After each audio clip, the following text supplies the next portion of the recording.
runners-up because of this performance in the men's long jump.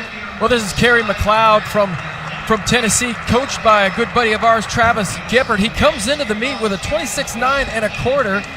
That was the third best jump in the, that was tied for the best jump in the world, and he goes 26.10 in the fourth round to win the competition. Lifetime best in a very important competition as we get ready now for the men's 60-meter hurdles heats. Grant Holloway, who we were lucky enough to even have running collegiate track last year, has the collegiate record and the meet record. Trey Cunningham of Florida State has the best time in the country amongst collegians. 3 semifinal heats. The heat winner only automatically qualifying through to the final, and then the next 5 fastest times as we look at Damian Thomas, the junior from LSU. He will start heat number 1 in lane number 2. Well, Damian Thomas was one of those athletes that I identified 2 years ago when he was a freshman. I said, this guy's going to be a force his junior and senior year. We had a great season. He competed against Grant that freshman year, but then he had a quad injury last year. He continued to run through it, but he just wasn't as effective. His coach, Dennis Shaver, said he is much healthier this year and should do great things. 2 open lanes in this first heat, lane number 4. 1 open lane, lane number 4, and a scratch in lane number 6. That's Andre Tour right now. They're away.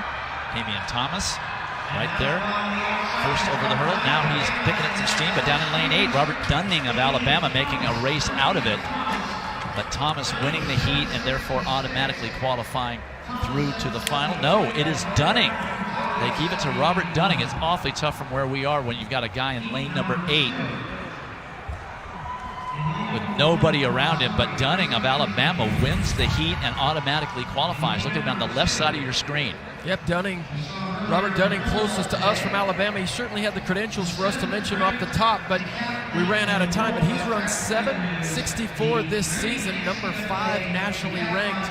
Damian Thomas had a good run on the inside, but I like running on the outside because you only got one guy to worry about on your side. I think Damian Thomas got a little bit off balance when Skyers in lane 1 smashed a hurdle. You see hurdles flying up around you, you're going to hesitate just a little bit, but he does a really good job of keeping his composure, staying within his lane, and running his own race. So Dunning with a 7.66 winner and automatic qualifier. Thomas with a 7.72 will no doubt qualify as well. The consequences aren't quite as bad in the straightaway races with regard to lane draws like they are on the oval, but a little bit of an upset there by Dunning over Thomas. Not really. On paper, Dunning has the faster time. Okay, heat number 2. And lane 6 is open. And we're looking at Eric Edwards Jr. of LSU, the sophomore. Well, he transferred over from Oregon this last year, was an NCAA qualifier, a Pac-12 champion, and just picks up and leaves the Ducks and ends up in Baton Rouge, a great pickup for the Tigers. A Houston native, he said that he just was not the right fit for him at Oregon, and Houston is a little closer to New Orleans than certainly Eugene, Oregon is from Houston, and he has been running lights out. He's national ranked number 3 nationally right now and has run 7.61. He did that February 14th at the Tyson Invitational. There you see him 3rd from the right. He's next to the big man, Johannes Erm, the decathlete from Georgia. Let's see if he can steer clear of those long arms. Edwards running for a gold medal at the 2017 Pan Am Under 20 meet. There's Erm, not contesting the heptathlon here. And that looks like that could have been some kind of a bicycle accident or something. That's an inside joke. Lane 6 is open. Erm in 2, Edwards in 3. Right of your screen. Long hold. Edwards gets a great start. Erm gets a terrible start. Eric Edwards wins the heat easily. 780, probably won't be thrilled with that time, but he's the heat winner, so he gets through to the final automatically. And he looked a little bit ginger as he crossed the finish line there and went to slow down. Looked like he had a little bit of a limp, but he's just such a fantastic technical hurdler. pops up on that first hurdle a little bit, but he gets into nice running in between, and you can see he's just not running as fast as we've certainly seen him in the past. But look at his head and shoulders. He does a really good job of just staying square, but lacking a little bit of the snap that you normally see him as he executes these 60-meter hurdles, and then slows down there with a little bit of a limp right there at the end. We hope he's okay. Results are official. Edwards wins the heat, 780, automatically qualifies through. Carl Elliott of Arkansas second. Gilbert of Arkansas third. Erm way down in 5. He was just running it for a little bit of practice.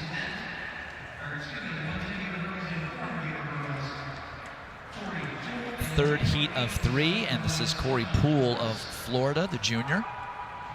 He specializes in both hurdles, the 110, the 60 meters indoors, of course the 110 outdoors, but also the 400-meter hurdles. He's dipped under 50 seconds flat, and you can dip under 50 seconds. You have to be taken seriously, certainly as a 400-meter hurdler, but tough to be really, really good at both. But Corey Poole is one of those athletes who, got a chance to train and learn a lot from Grant Holloway when Grant was there. Grant continues to train in Florida. Corey certainly gets an opportunity to run with him. We'll see Corey Poole on the 4x4 as well at these championships.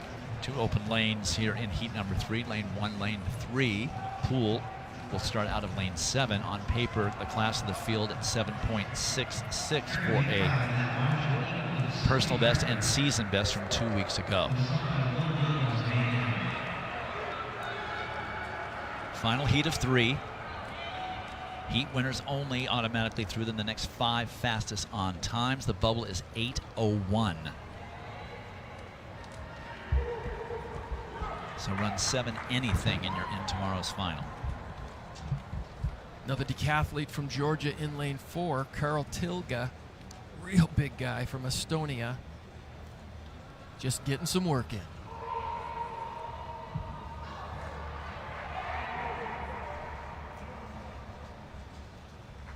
Poole second from the left. Not a great start for Poole. The good start was by Arthur Price in the center of the track for LSU, but now here comes Poole. It's Corey Poole. Now on the inside of him, Jesse Henderson of Mississippi State, also qualifying. He was pretty happy about it. For a moment thought maybe he won the heat, but it was Poole over Henderson, and then Arthur Price, all 3 of them running under 8 seconds, and Stephen Torrance running 8 seconds flat.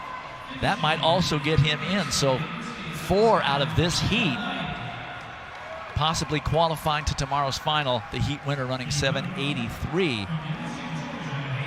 And the heat winner just cool and collected as he goes to the warm-up area. But nice composure by Corey Poole to not get a very good start.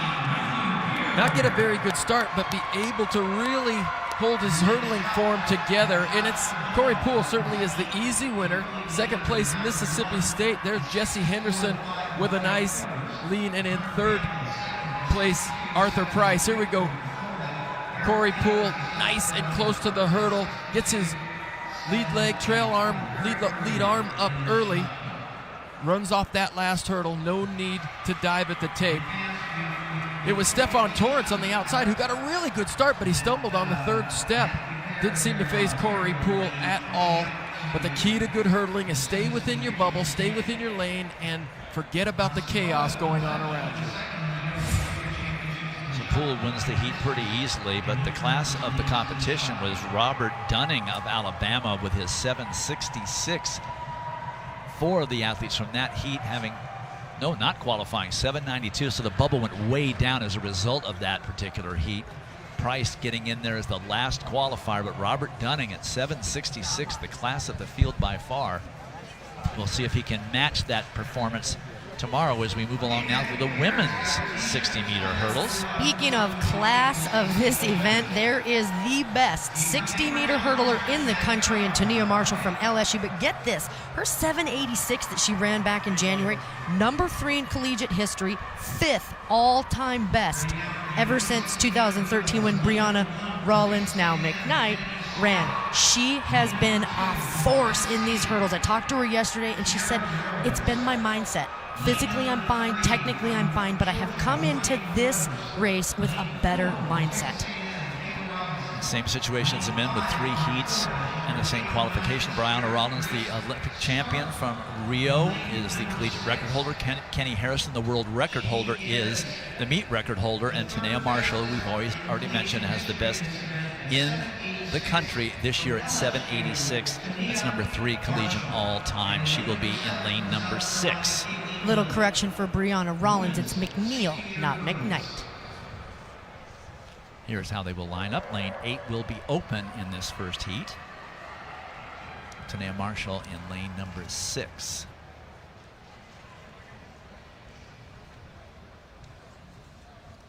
This is an event that the United States just dominates. Man, do they. Woo! Both short and long hurdles.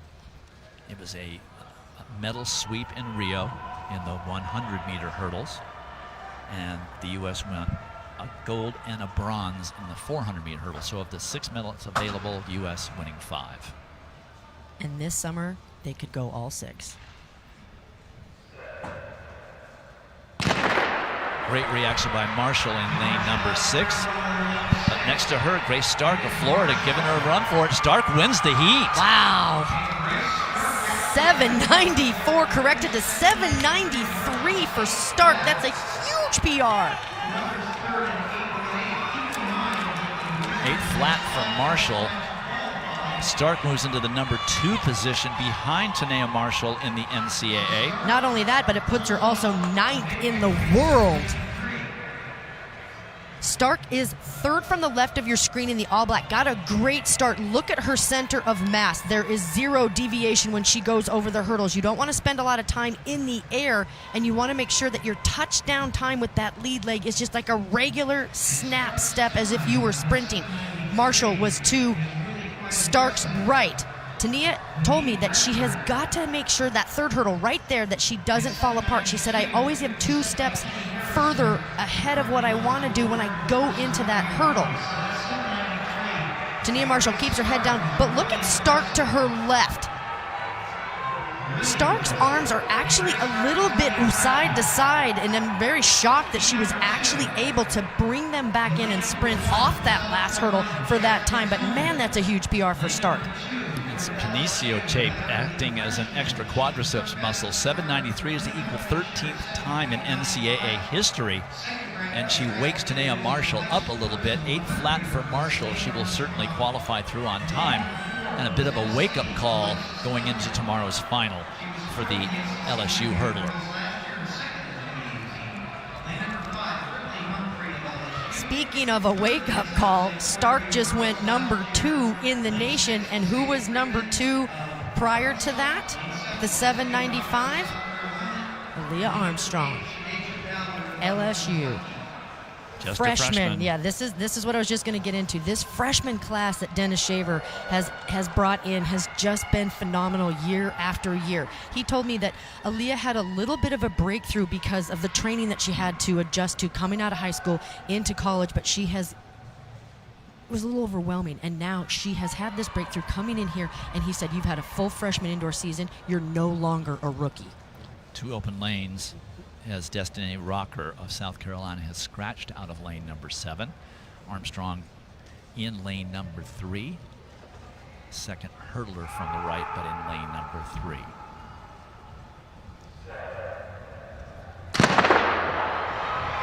Armstrong with a good reaction. And out first and easily ahead and wins the heat. And maybe her senior teammate, Britley Humphrey of LSU, may have run fast enough to get through. She was a very close 3rd in that heat. She was 2nd, actually. They went 1-2 in that. 8:04, 8:09 for Armstrong and Humphrey, respectively. This is the first time we have seen Aaliyah Armstrong on a race in television. And if you watch in this replay, right in just center of your screen, look at the sprint form right here. You see how she just keeps her arms and her hips and her center of mass. Look at the front leg as it snaps down. She doesn't float. She hits that last hurdle. She got a little close because her turnover in between the hurdles is so quick. I'd like her to keep her head down through those first couple steps, but now look at her sprint form. There's not a lot of recovery in between each of these hurdles. You've got to make sure that your knees are coming right back down so you can cycle up, and you have to run off of that last hurdle, not float. Very close for second between Britley Humphrey and Alexis Duncan, just 100th of a second. Duncan may also get through on time, but it was LSU 1-2, the bubble time now 8.18, 8:18. LSU currently sits second, third, and fourth. Big points on offer for LSU in this women's hurdles race, as it always is the case indoors at the conference. NCAA 60-meter hurdles has become a premier event for the last couple years, and Masai Russell of Kentucky now just got bumped down to 10 in the country when Florida ran that faster heat earlier. But she told me this is what she needs to do. I need to get off of the hurdle. She said, I'm sitting a little bit too high over my hurdle. She's a little bit of a shorter runner, so shorter runners have to approach the hurdle further out. Taller runners don't. They have to make sure they stand up and they can attack the hurdle sooner.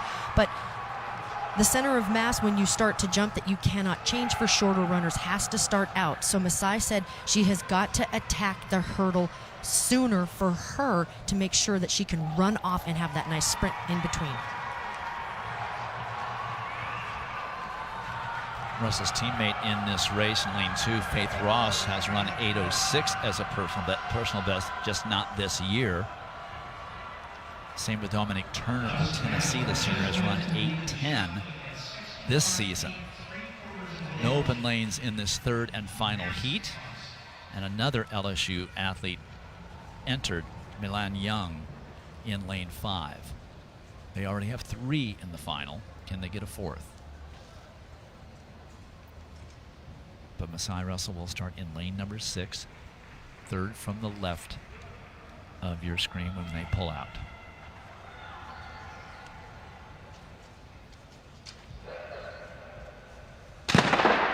Russell with a good start, but also Faith Ross with a good start up in lane 2.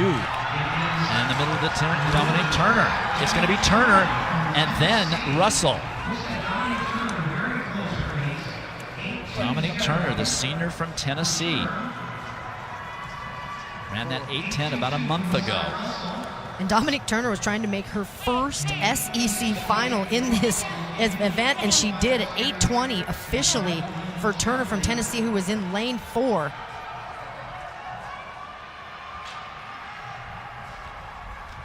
Well, Masai Russell is not going to advance because 8:18 was the bubble. She's not going to be happy about it. Look at the middle of your track in the gray and the white. Dominique Turner didn't get the best start, but now look at how what we call in hurdles is a gainer. She's got really clean sprint form over the hurdle. She keeps her center of gravity. She doesn't bend over and break form, and she does a nice job of sprinting off of that hurdle and staying patient. What happens is hurdlers try to press. As you see Masai Russell, she got a really good start, but now the sprinting in between for her, she starts to press. You see how her body starts to lean forward? That's what made her hit that hurdle. And the heat winner, Dominic Turner, only advances because she's the heat winner. Her time would not have been fast enough to advance if it had been a non-winning time, but she does with that 8:20. No one else out of that third and final heat will advance to the final. So there are your finalists, 3 from LSU, 2 from Tennessee, and a bit of a mix-up in the top 5 in the women's hurdles. Should be a great race tomorrow in the women's final. And we'll step aside for a little bit of a break. When we come back, it's the men's 800 meters.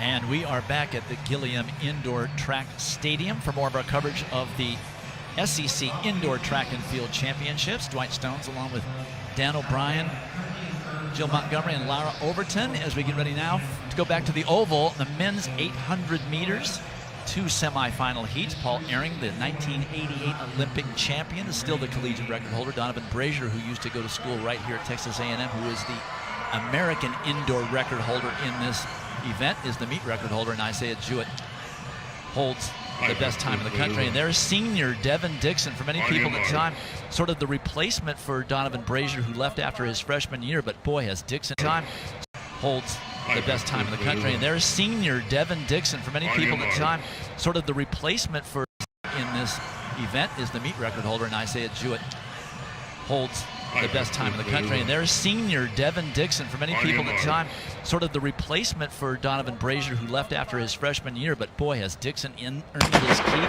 here, not only in this event, the 800 meters, but also as a member of their dominant 4x400 meter relay. Well, and if you were going to say, you know, who owns this oval, who's the king of this oval, I would say Devin Dixon. He's got a picture up there just straight across on the back straight, but he has done so much for this Aggie program, and there you see him take the lead immediately. We've seen him do this so many times. He's just been so dominant in this conference, in this event. Going for a three-peat of the 800 meter title here at the conference level. He gets to do it, if he does it, at home, running his final conference meet right here in College Station. And of course, we'll see him prominently tomorrow in the concluding event for the men, the 4x400 meter relay. And it's very rare when any other 800 meter runner will challenge him for the lead. He likes to run in front, certainly in the first part of the race, and that way he gets to dictate the pace. And he would like to get through to the final with as little effort expended as possible. He went through in 52:59. Well, and it's interesting, Dwight, he's yet to really perform at his absolute best at the NCAA championships, and some people, you know, wonder about his strategy as we come up with a lap to go. But last year, he was facing Bryce Hoppel, who was having a career season at Kansas, indoors, outdoors champion, and Bryce Hoppel went on to be a world championship finalist. So, you know, he just ran into a buzzsaw, but Devin Dixon has done everything right at these conference meets.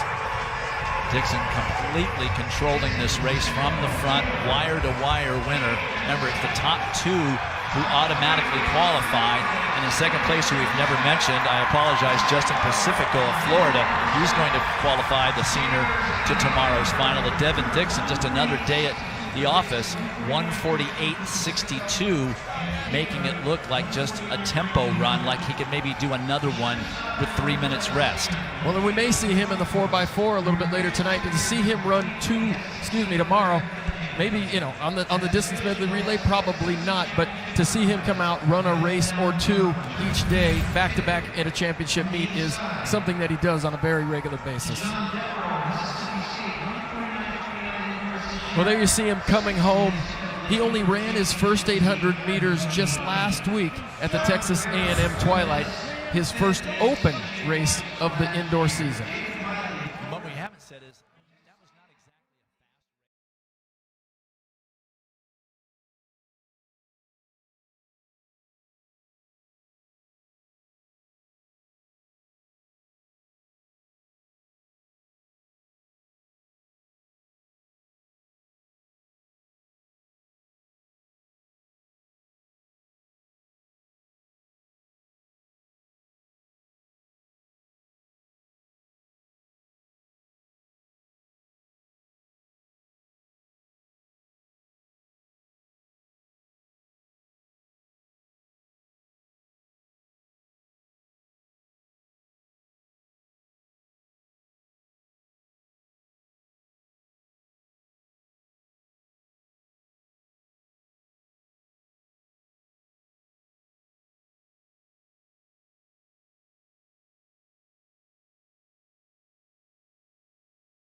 48.62, making it look like just a tempo run, like he could maybe do another one with 3 minutes rest.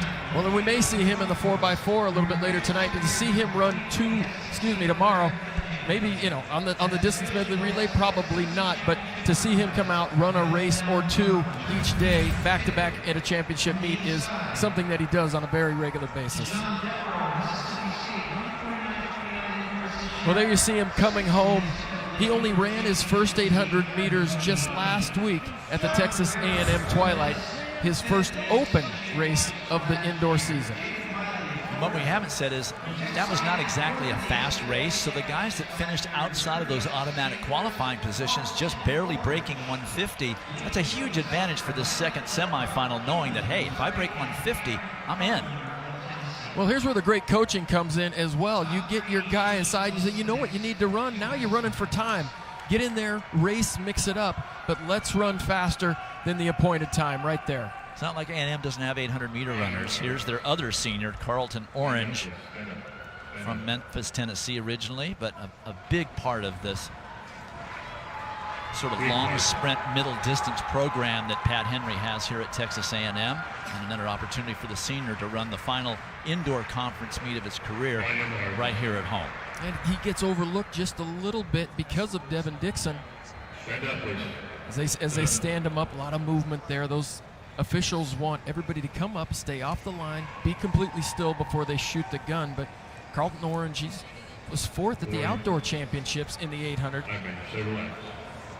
Nationally ranked third right now with a 147.93.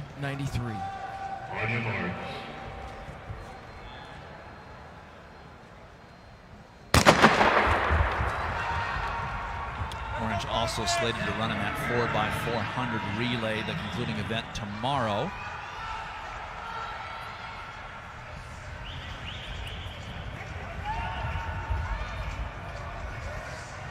Jacob Miley is that tall freshman for Florida on the inside group. And Tennessee's Cameron Humlinger, the freshman, taking the early lead. And Orange right there on his shoulder. Carlton Orange now going to challenge for the lead. Orange was third at the 2019 SEC Indoor Championships. Has made 5 finals in his time, SEC finals in his time here at Texas A&M. 54.72 for the first 400. That's pretty easy for these guys. So it's going to be a mad sprint in the last lap. Remember, just the top 2 finishers automatically qualifying and the rest on time, and that 54.72 does not bode well for it to be a fast time. These guys who are back there need to be pushing it. Carlton Orange still leading. And for Ole Miss, that's John Rivera in second place.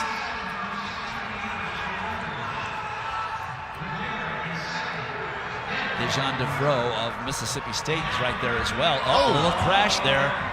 Let's see if we get a flag. Nope, there was a white flag. No harms, no fouls, according to the judge.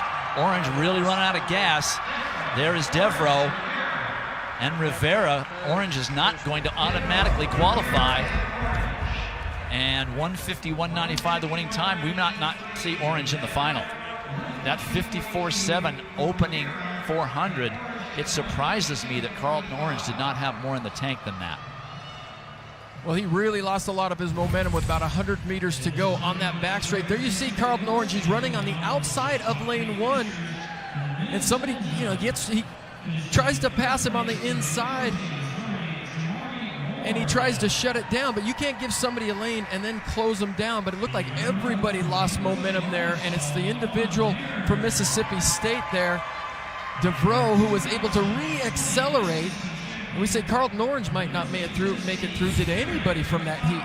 I guess it's first 2 qualifiers, so they will automatically get through. But that was really lucky there. But no one else gets through on time. That nobody went down.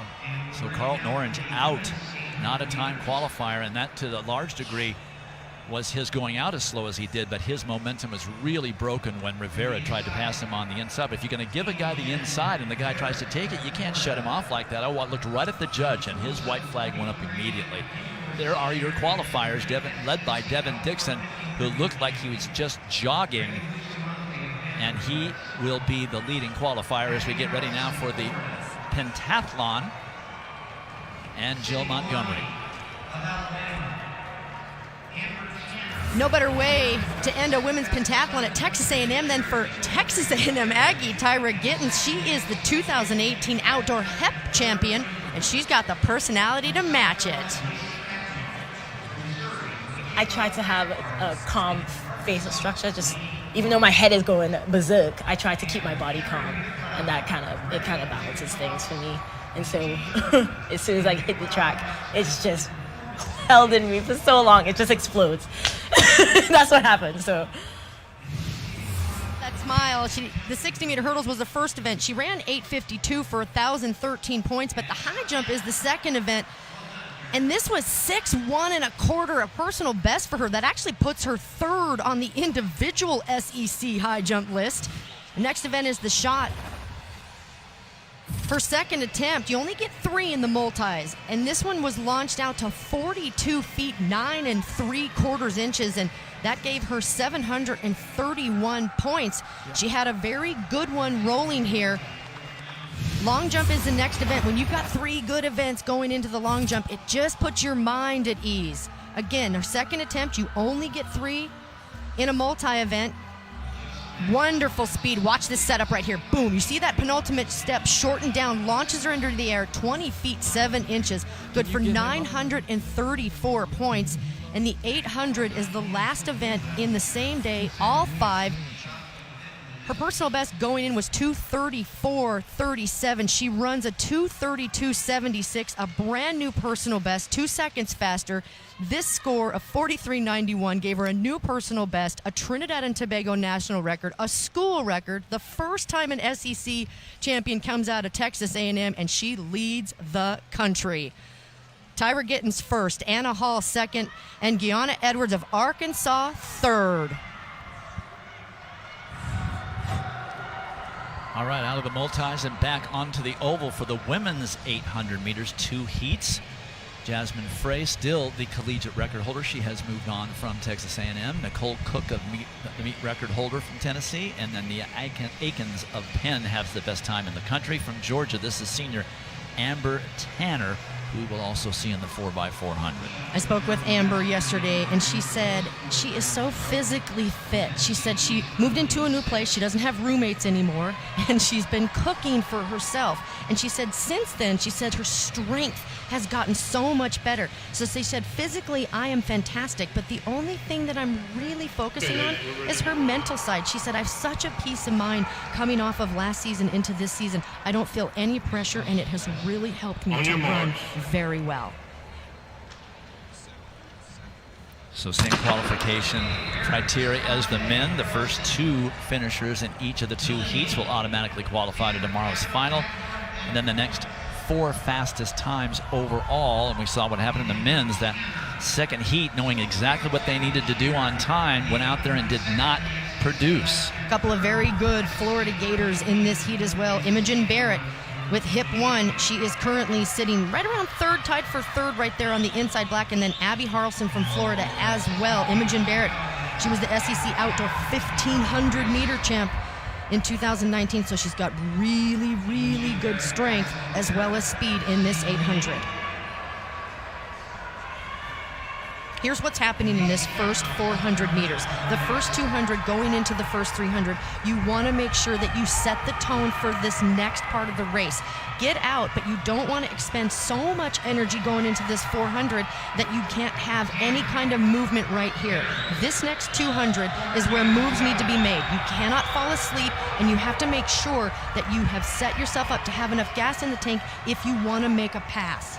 Amber Tanner takes the field through about a 63-second first 400 meters. I'm really liking the similarity of the Georgia and Florida uniforms. Makes it really easy to differentiate between the two of them. Those black Georgia or black Florida uniforms have me messed up as well. Imogen Barrett staying right on Tanner's shoulder. Remember, if the top 2 finishers automatically qualifying, and they have sort of delineated that right now, but anything can happen. It is Tanner followed by Barrett. Going into this backstretch, I mentioned before, there's a Jumbotron that they can look up and peek, so they can actually see how much further back third place is, so that you can gauge how much you can either push or just kind of lay off and make sure you're in those top 2 for the qualifying spots. Abby Harrelson of Florida trying to get into that top 2, but now she has to be satisfied with just running the fastest time that she can and hope that that time will hold up as a qualifier. Tanner eases up and runs 2:08.77. And made it look easy. Really smart running by Tanner on that. She never pressed, she never stressed, and that's what she was telling me about. She's got this newfound confidence that she can just go out and run what she needs to when she needs to. Out in 63, back in close to 66, making it look easy. Tanner winning the heat, followed by Imogen Barrett of Florida, then her teammate Abby Harrelson at 2:10.30. That's likely to get in unless they do something spectacular in this very next heat, but we'll keep a close eye on it as the second heat runners are on the track. This is Katie Ann McDonald, the sophomore from LSU and from London, England. Another one of those really good next-gen freshman-sophomore class we've been talking about all meet. Personal best at 2:04.59. Last year in 2019 at the SEC Indoor Meet, she was 7th, and she was 5th outdoor.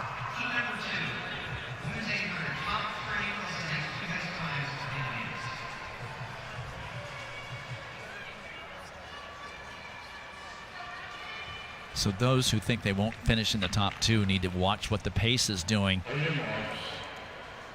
Tanner went out in 63 seconds the first 400 of heat number 1. Also keep your eye on hip number 5, Cherokee Young of Texas A&M, just a freshman, 2:06.45.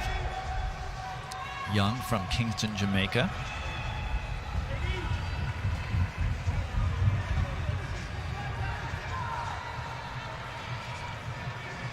The women on the top alleyway have a little bit better of an advantage coming off that curve to slingshot into this pole position. And this is where you get to see these bunch up. You've got to be really careful and run defensively here so that somebody doesn't get spiked and somebody doesn't have elbows and you start having collisions and carnage. So let me go ahead and correct myself.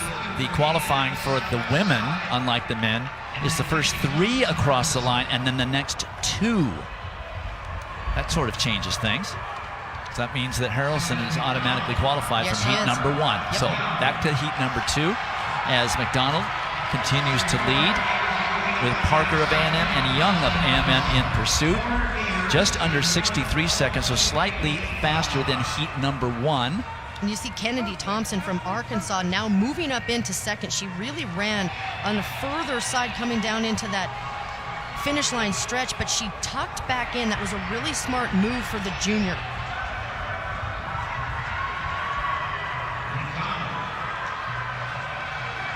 So it does take some extra energy to be leading. You're pushing that air up aside on your own. She's coming up to the bell and slowed down significantly in that third 200. That last 200 to set up this 200 really gives you a little bit extra push, or it will make the monkey jump on your back even sooner on this backstretch. You've got to stay patient right here in this race. You know you only have one more curve, and just use a little bit of that curve acceleration so that it gives you a little extra oomph into this leg drive into the last 50 meters. Charlotte Caton Smith of Mississippi State races herself into the third qualifying position. So it's going to be McDonald, Thompson, and Caton Smith, your automatic qualifiers. And 2:12.3 was the bubble. And a lot more sub 2:10s in this second heat than we saw in the first heat.